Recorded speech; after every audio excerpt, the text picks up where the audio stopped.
Hello and welcome to the Daily Mill for Wednesday the 10th of August 2022. Bit of a weird one today. I'll tell you for why. This popped up on Twitter. This is Alex Jones, a new reporter of NewsatDen.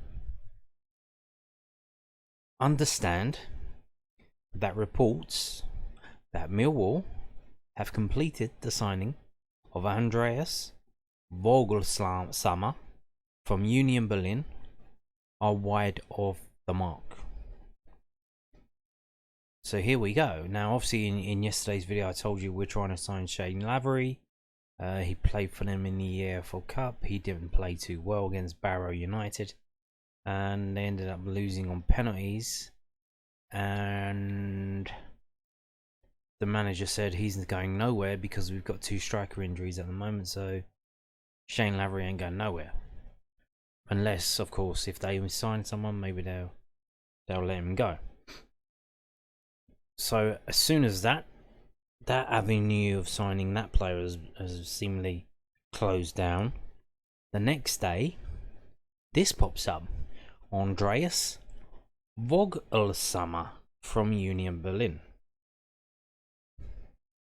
Now this was apparently reported first by Bild, BILD.de, which is, how would you describe that? Probably like the German version of the Sun, I think, maybe a little bit like that. And apparently is reported in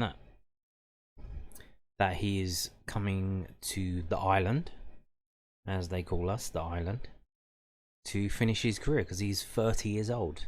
He will be 31 in next January. So yeah, but what does this mean? So understand that reports that Millwall have completed the signing are wide of the mark. So we haven't completed the signing, but the signing's still in process, or this is completely and utterly nonsense and this is not happening at all? Which one is which? Which one is which? What's happening here? So let's find out what is going on. So this is from berlinercourier.de, basically the Berlin Courier. I'll translate it for you. Now this page is in German, right?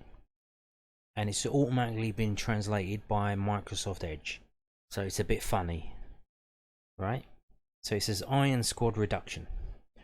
Dominique Heinz and Andreas Voglsammer are about to leave FC Union. That's FC Union Berlin. That's where he plays. So you see, he knows how to point.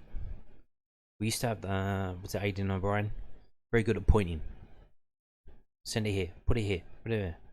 You should have passed it here. Well, you should have picked him up. Pointing at things that other people should be doing. Moves to the island to FC Millwall. Is this the famous ketchup effect on the irons? See, I told you translation's a bit wonky. The bottleneck through which nothing goes at first, but then everything pops out at once, like with such a waterfall. Indeed. The German language is so beautiful, isn't it? For weeks, almost nothing went on trying to thin out the squad. Now a double pack in the finish. The name Heinz is almost nomen est omen if you think of the mother of all tomato sauce bottles from America. And in addition to Dominique Heinz, Andreas of Voglsammer will also leave First Union. So basically what they're saying is FC Union have been trying to get rid of some players to reduce their squad, and it seems they haven't had any luck. Now they're set to have 2 players leaving immediately. So everyone could imagine that there was something in the bush with the striker on Tuesday when Voglsammer shone with absence in the test match against Hanover 96. In a kick in which reservists and noble reservists are supposed to get important minutes in their legs, not to be there had to be reasons for that. let me translate for you. They had a friendly against Hannover 96. They've already had their first, so they've had the first this is Bundesliga, not Bundesliga 2, Bundesliga, the top one. They've already had their first game of the season last week. They got their next one, second game coming up this weekend. On Tuesday the 9th, they played a friendly. And that was to tune everyone up, all the players who hadn't played that many games in pre-season or in the league games, which he has won. He was he's on the bench quite a lot. He wasn't involved, so there must be reasons for that. Indeed, there are. The reason is called FC Millwall from London. As the Bild first reported, the second division club from the southeast of the British capital in parentheses Championship is looking for an attacker who is physically robust, fast, and still has a lot of technique. Sounds like a job description for the self-confessed weight room fan who came from Arminia Bielefeld a year ago without a transfer. For Voglsammer, who's already 30 years old, it must be like a dream to be able to move to the island again at the finish line of his career. That's what they call us, the island. The island. Are you going to the island? Yes, I'm going to London. The island. So Voglsammer missed the start of the league on the bench, and in view of the seeded Geraldo Becker and Jordan Sebache, as well as the other strong competition from Kevin Behrens, Sven Michel and Jamie Llewellyn, he apparently saw the prospects of playing time as too low. However, he remains unforgotten to the Union fans by his artificial shot in a derby victory in the DFB Cup knockout round at the beginning of the year in the 3-2 win in the Olympic Stadium against Hertha Berlin. That's so yeah. He didn't start any of the first game of the season. He was on the bench, and the other players who play in his position for that team seem to be a lot better than him and seem to have a lot more prospects. But he is a fan's favourite.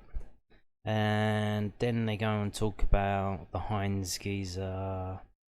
Yeah, that's it. So there you go. That's what they're talking about. We are signing a German. Please do not panic. Do you remember Uwe Fuchs? If you do, please don't start crying. Hopefully it won't be that bad. Stefan Meyerhofer, I think he was Austrian, but similar. Yeah, again, German players for Millwall, not the best of pedigrees, so we will see. When they come to the island, they don't do too well for Millwall, so here we go. There he is, bulky lad, been in the weight room as I said. And as you can see here, so they played in the DFB Polka, which I think is like the League Cup. I believe he came off the bench and played in that game. In the Hertha Berlin game, match day 1, he did not feature at all. I don't think he was even on the bench for that. And then this is the friendly game, Union Berlin versus Hannover 96. And that was a 1-1 draw, and he came off the bench no, he wasn't even involved in that. So they're thinking, what's happening here? But you can see on the left-hand side. So his position left winger, centre forward. Seems to be kind of a bit like Mason Bennett, I assume. Having not really knowing much about him, just trying to piece things together. These are his clubs.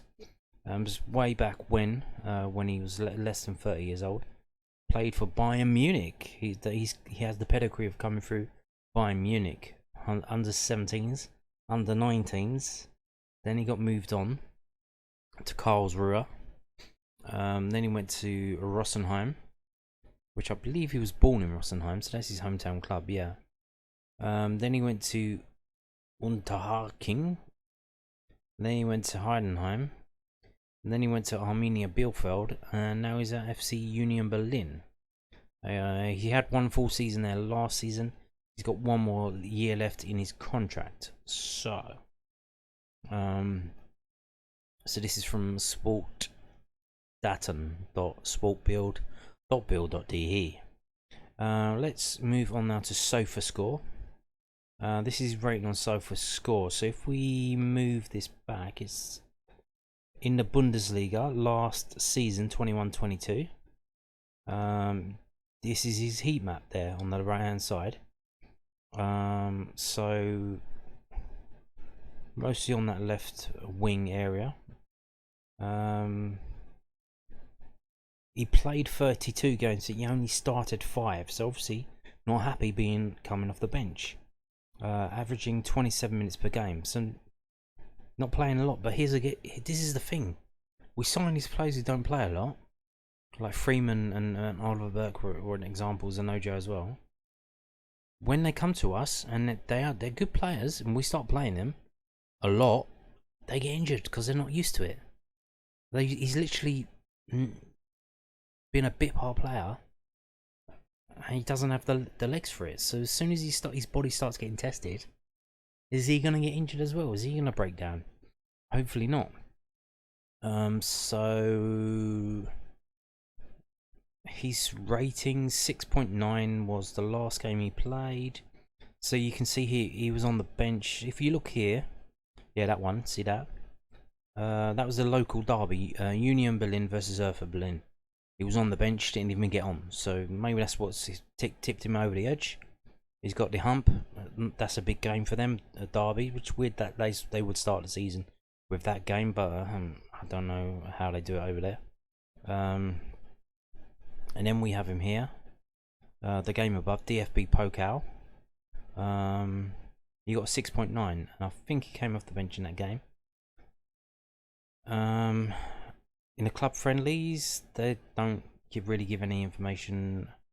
But if we go back to the end of last season, 6.8, he was on the bench.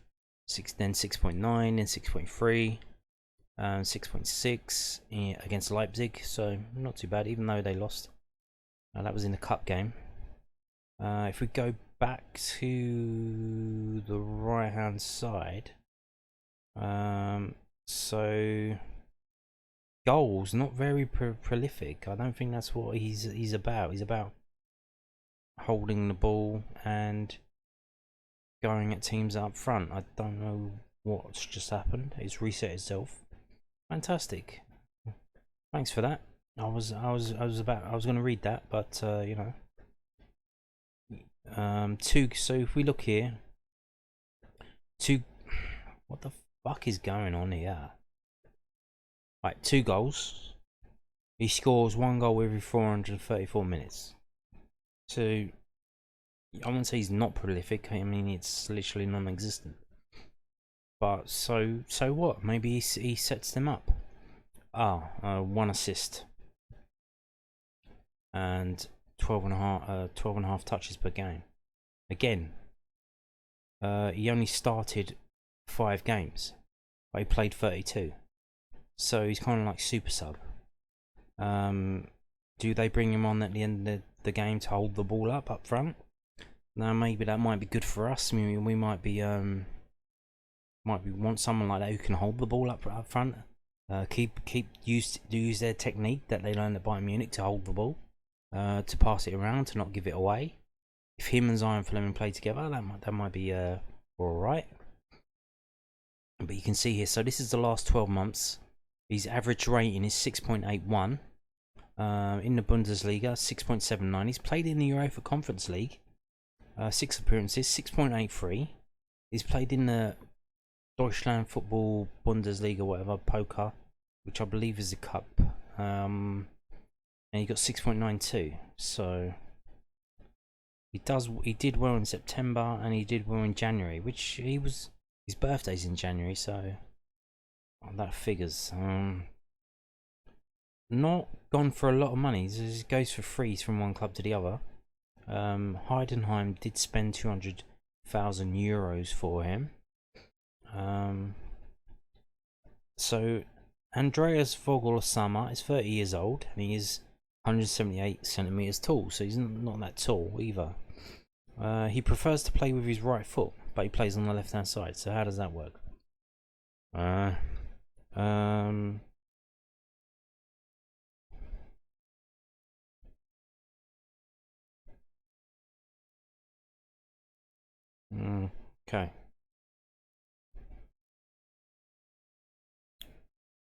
This is kind of a weird one. So we got this here, attacking. What does this mean? I don't know what this means. Okay, attacking, creativity, defending, tactical, technical. Okay.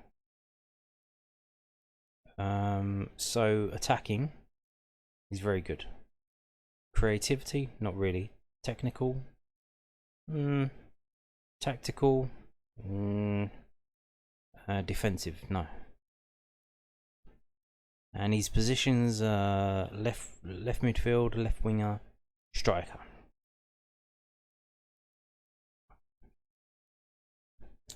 So yeah, that was this geezer we've been linked with, signing him. Just that random bot out of nowhere. I'm sure none of you, be honest, none of you knew who this guy was. Yeah, strange one, isn't it? But again, we go back to the tweet from NewsatDen journalist who obviously has connections in Millwall. He's probably called them up, saying we've seen reports on Twitter from Germany, all over the place, saying that this guy's signed. So reports that Millwall have completed the signing are wide of the mark. So does that mean we haven't completed the signing, or that we don't even know who the fuck this guy is and we're not trying to sign him? Who knows? Maybe by this time tomorrow there's going to be a picture of him at the den holding up the shirt or a scarf saying, I'm in the island. So yeah, weird one. Very, very weird. Very weird. Now, moving on to more weirdness, which is the Millwall FC YouTube channel. Now, I have put up a new video. It's 43 seconds long, and it's basically an advertisement for player kit sponsorships for this season, which is interesting. Now, earlier this week, they put up 2 videos on the same day. One was the highlights from the Stoke City game, the short version, and the other video was the short highlights from the Cambridge game. Okay. And when I went to make my video for that day, after I noticed it, I went to bring it up because I was going to show you all. And then when I brought it up, the videos weren't there. More weirdness. Very weird. It seems, so we've got this video that got popped up today. But before that, the next video is 2 months ago. They haven't touched it. They haven't done anything. Now obviously they got the Millwall TV.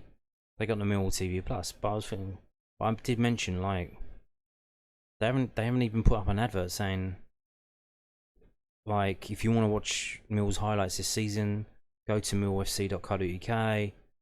You can sign up for free and get Millwall TV and watch the short highlights there. If you want to see more, sign up for Millwall TV Plus, and you can get this, and this, and this. And it's only £50 a year, blah blah blah. But they not even do that. But they did do it. They've now done an advert, but for player kit sponsorship. Because of course, they don't have the matchday program now. They would advertise it in that, but they don't have that. So I imagine if they're doing this, the players' kit sponsorship must be pretty on the slow side. If they're doing this, but just to show you that I'm not going mad, this is the social blade for Millwall FC's YouTube channel, and we can see that they're ranked in the top 2000s of UK channels and sports channels, which is interesting. Yeah, so you can see here where it says video views and it's in red, minus 1,183. That red is when the views go down. How can the views go down? Well, the views go down when you delete videos or make them private. That's what they did. So on Tuesday, they must have deleted the videos. Yeah, but who knows what's going on? Kind of weird, but yeah, they put 2 videos up and took them back down again, and now today they've put up this little advert. So it's all very weird. It's all very weird. And on that note, thank you for watching, and goodbye.